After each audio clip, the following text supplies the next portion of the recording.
Thank you, Mr. Chairman, and thank you for attending our committee hearing last week on the Subcommittee on Regulatory Affairs and Federal Management.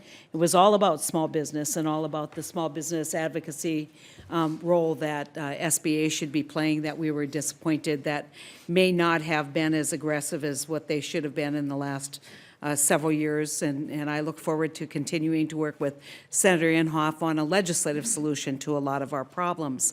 I noticed when I left that subcommittee, no one's hair was on fire, so I No,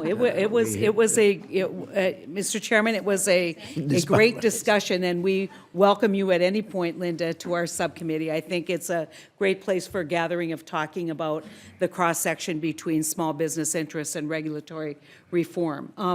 I wish just for a minute that you'd been able to turn around when you were speaking about the challenges you had and had seen the pride and affection in your daughter's face. It was quite lovely. It's clear you have a great relationship, and as my mother's heart just got a little warmed by that affection. And I think it's what so many small businesses are about. They're about families, and they're about working together and learning how to overcome struggles. But I want to talk about two groups of entrepreneurs that I think are looking for a different level of engagement and involvement. We've talked a lot about programs, and the first is young entrepreneurs, and the second are Native entrepreneurs. And thank you so much for coming to my office. We had a great discussion. But I'm concerned that young entrepreneurs frequently may be able to write the best app or write the best program. They somehow don't know how to translate that into business.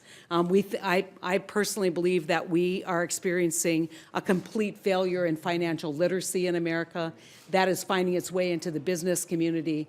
And I'm interested in your thoughts, and I'm going to just throw in the Native piece, and then you can have the rest of my time.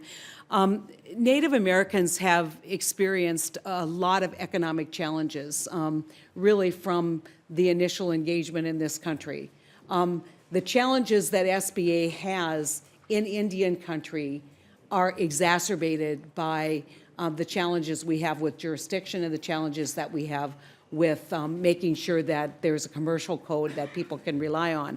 And so I think I'm interested in how you can work with both these groups of entrepreneurs to engage a future for small business in America, especially in Indian country, but among young entrepreneurs. Obviously, I have more experience with young entrepreneurs than I do in Indian country, and I would look forward to working with you and understanding more of the situations that are in your state relative to how small business administration can be beneficial to our Indian small business developers. So, and I look forward to that, so thank you. Young entrepreneurs, I've found, are great with ideas. Some of them have a great business savvy. Some of them have no clue what to do. They're in their garage, or they're in their dorm room, or wherever it is they are. They've developed this unbelievable app. They've got all kinds of stuff and all. Suddenly, boy, if somebody's going to buy me and I'm going to be a millionaire. But it doesn't always work that way. And I think there's a discipline that needs to be shown more to our young entrepreneurs. I sit on the board of trustees of Sacred Heart University in Connecticut. And one of the things we do is incubate small business development there.